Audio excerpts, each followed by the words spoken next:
এই যে পোলাও রান্না করছি, তেল আর ঘি দিয়েছি, দেওয়ার পরে এই যে চাল দিয়ে ভাজা ভাজা করছি। দেখো কালারটা একদম অন্যরকম হয়ে গেছে, বাদামি কালারের। এই যে রাইস কুকারের ভিতরে গরম মশলা, আদা, তেজপাতা দিয়ে এটা ফুটছে। এটার ভিতরে ওই চালটা দিয়ে দিব। এই যে লবণ দিয়ে দিলাম, চিনি দিলাম পরিমাণ মতো, দুধ দিয়ে দিলাম। এটা কিশমিশ ছাড়া করে নিচ্ছি, হালকা ফুলে ফুলেই হয়ে যাবে। এই যে ফুলে উঠেছে, এবার হয়ে গেছে।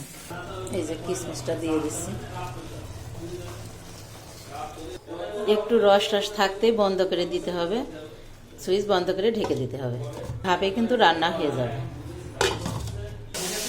এই যে দেখো কত সুন্দর ঝরঝরা হয়েছে।